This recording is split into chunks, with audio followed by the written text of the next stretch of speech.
The Strait of Hormuz is 21 miles wide at its narrowest point. That is not a geographic curiosity.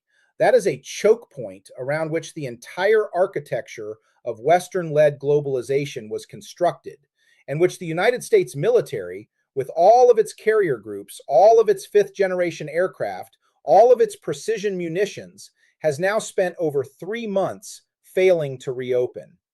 Let that reality settle before we discuss anything else.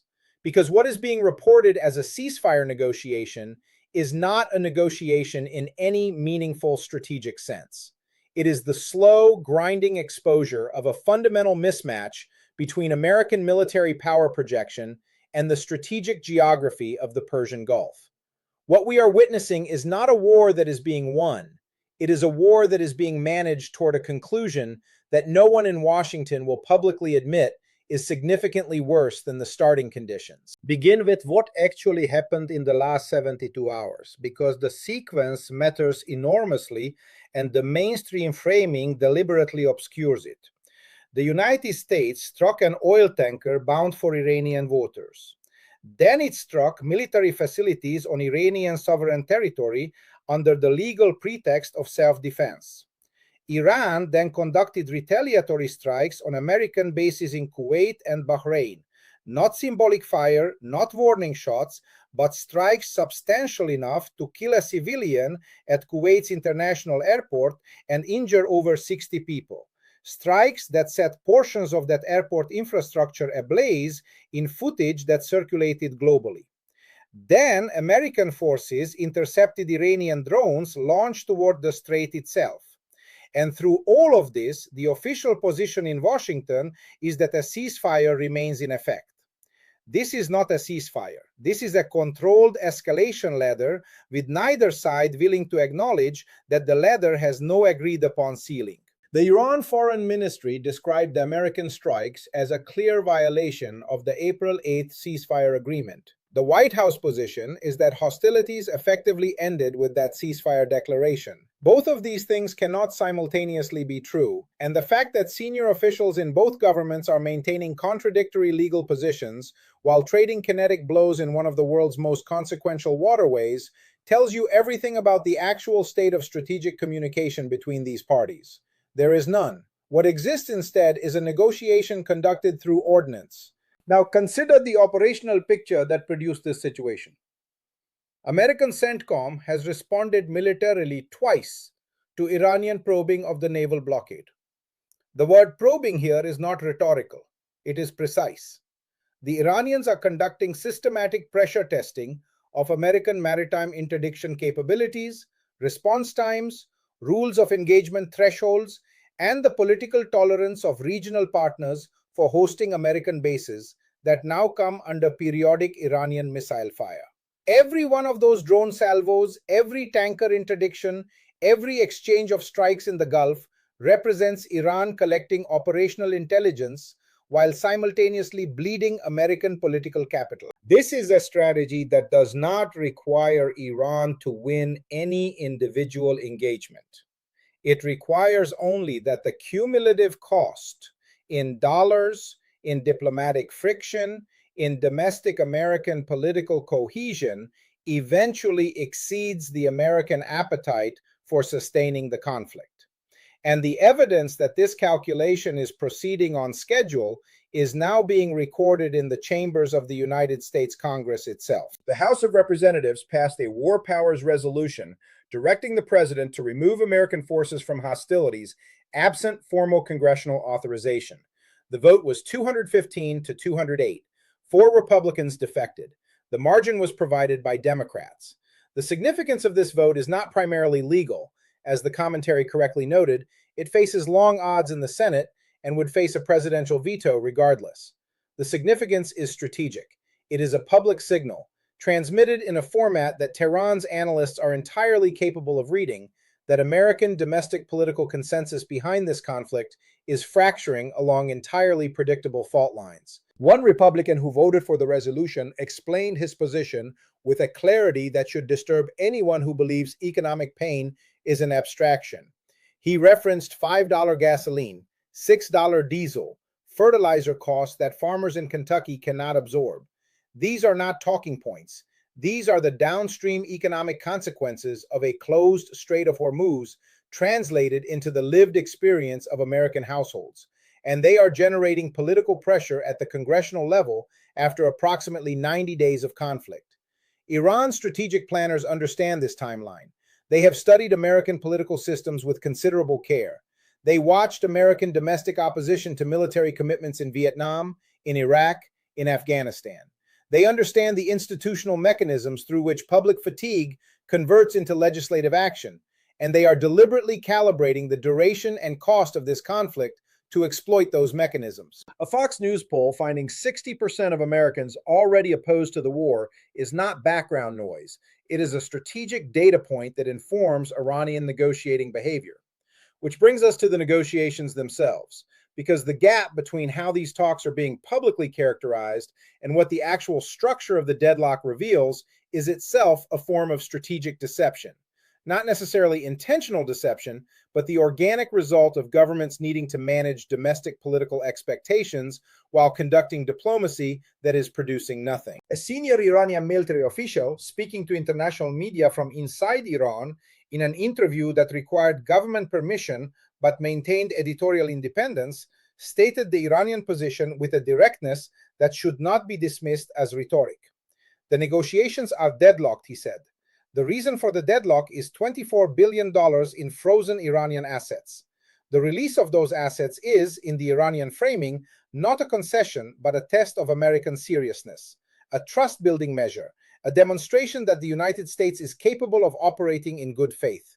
He described it as Iran's own money, not American money, a framing that is legally defensible and which carries significant weight in any international legal context. What this official also said, with a calm that should be taken at face value rather than dismissed as bluster, is that if the naval blockade continues and no agreement is reached, Iran is prepared to extend the conflict geographically to the Indian Ocean, the Bab el-Mandeb Strait, the Red Sea, the Mediterranean, to additional American bases in those regions.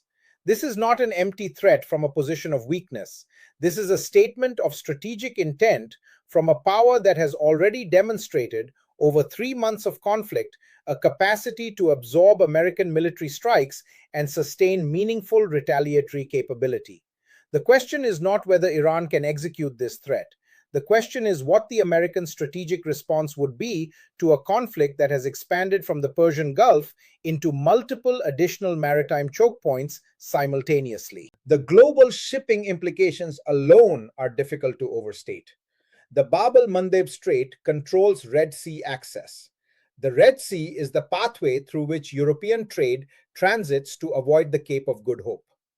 An Iranian campaign to extend naval disruption into that corridor, combined with continued closure of the Strait of Hormuz, would represent a degree of maritime economic disruption that the global financial system has not experienced in the modern era.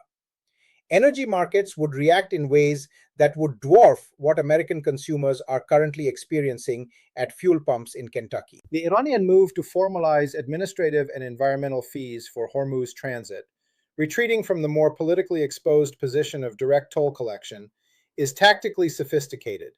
It preserves the principle of Iranian sovereign authority over the strait while offering a face-saving mechanism that could theoretically be absorbed into a framework agreement. But the underlying claim that the Strait of Hormuz constitutes Iranian and Omani territorial waters in which American military authority does not supersede Iranian sovereign prerogative is a position that cannot be papered over with diplomatic language. Either the United States accepts some form of Iranian influence over Hormuz transit conditions, or the strait remains contested in ways that continue to suppress global shipping. President Trump has stated publicly and repeatedly that the strait must reopen without tolls. The Iranian government has stated publicly that it will retain control over what it characterizes as its territorial waters. These positions are not currently reconcilable, which is why the negotiation has produced a memorandum of understanding that has been revised multiple times and has yet to be signed, and why the exchanges of munitions in the Gulf continue even as both sides nominally maintain that a ceasefire is operative. There is a deeper military reality here that the news cycle's focus on diplomatic language consistently fails to convey. The United States military has now conducted sustained combat operations in and around the Persian Gulf for over 3 months. It has struck Iranian radar installations. It has struck Iranian military facilities on sovereign Iranian territory. It has interdicted shipping. It has maintained a naval blockade of significant scope. And the result of all of this military activity is that the Strait of Hormuz remains closed. The Iranian government remains in place. The Iranian nuclear program, while reportedly degraded, has not been eliminated and retains pathways to reconstitution. And Iranian negotiators are at this moment demanding $24 billion before they will discuss further concessions on any of these issues. This is not a military failure in the conventional sense of losing engagements. American forces have performed competently at the tactical level. The failure is strategic, a failure to translate tactical military success into political outcomes, which is the only metric that ultimately matters in conflicts of this type. The strikes worked. The regime remains. The strait remains closed. The nuclear program remains potentially viable. The negotiations are deadlocked. By any honest accounting of strategic objectives versus strategic results, the current situation does not represent success. The domestic American political situation compounds this strategic difficulty in ways that are not fully appreciated. The president is now publicly characterizing his relationship with the Iranian supreme leader, who has not been seen publicly since his appointment and is believed to have been wounded in early strikes, in terms that suggest a degree of personal diplomatic rapport. Simultaneously, his relationship with the Israeli prime minister has apparently deteriorated to the point of profanity-laden phone calls, with the American president reportedly describing Netanyahu as effing crazy in his frustration over continued Israeli military operations in Lebanon that are complicating the Iranian negotiation track. This is an extraordinary strategic configuration. The United States is fighting a war nominally alongside Israel, while the American president is publicly criticizing the Israeli prime minister. Iran has made it explicitly clear that it will not finalize any agreement while Israeli military operations continue in Lebanon, linking the Hormuz negotiation to the Lebanese front in a manner that gives Tehran a veto over the pace of any settlement simply by sustaining Iranian support for Hezbollah operations. Israel, for its part, has deployed elite military and intelligence units to Azerbaijan to conduct operations against Iran, operations that Azerbaijan officially denies authorizing, creating yet another layer of covert activity that complicates any transparent diplomatic process. The picture that emerges from all of this is not the picture being presented to Western publics. What is being presented is a war with a ceasefire that is imperfectly holding, negotiations that are in progress, and an ultimate resolution that the American side characterizes as favorable and imminent. What the military and strategic realities actually show is a conflict in which the United States has achieved significant tactical results while failing to achieve its stated strategic objectives, in which the primary economic weapon available to Iran, control over Hormuz, remains in Iranian hands and is being actively exploited, in which American domestic political cohesion is eroding on a timeline that Iran has studied and is deliberately targeting, and in which the diplomatic track is deadlocked over Iranian demands that the United States has so far declined to meet. The argument being made by some American commentators that the correct path forward is a formal authorization for use of military force that would signal congressional unity and remove the political uncertainty that benefits Iranian negotiators is strategically coherent in theory. An AUMF would indeed change the domestic political calculus that Tehran is exploiting. But the practical reality is that the congressional vote this week suggests that the political coalition necessary to pass such an authorization does not currently exist, and that the economic pressures driving Republican defections are likely to intensify rather than diminish as long as the strait remains closed and fuel prices remain elevated. Iran has demonstrated through 4 decades of navigating sanctions, military pressure, proxy warfare, and economic siege a capacity for strategic patience that Western democratic systems structurally struggle to match. The hostage crisis of 1979 to 1981, which held 52 Americans captive for 444 days, with the release timed precisely to American political transition, was not an accident of timing. It was a demonstration of strategic calculation, an understanding that American institutional dynamics could be read, predicted, and exploited. The same institutional dynamics are operating now. The congressional fractures, the poll numbers, the fuel prices, the war powers resolution, all of these are inputs into an Iranian strategic calculation about how long the United States can sustain the current posture. What ultimately matters is not who wins the next drone interception in the Strait of Hormuz. What matters is whether the United States can produce a diplomatic outcome that credibly addresses its stated objectives: nuclear non-proliferation, freedom of navigation, regional security, before domestic political pressure forces a settlement that falls short of those objectives, or before the conflict expands geographically in ways that impose costs the current American political and economic consensus cannot absorb. The military technology is not the limiting factor. The air defense systems are performing. The naval assets are capable. The limiting factors are political, economic, and temporal. And on all three of those dimensions, the trajectory since February favors Iranian strategic patience over American strategic resolve. That is the reality that the terminology of ceasefire and negotiation and imminent deal is currently obscuring.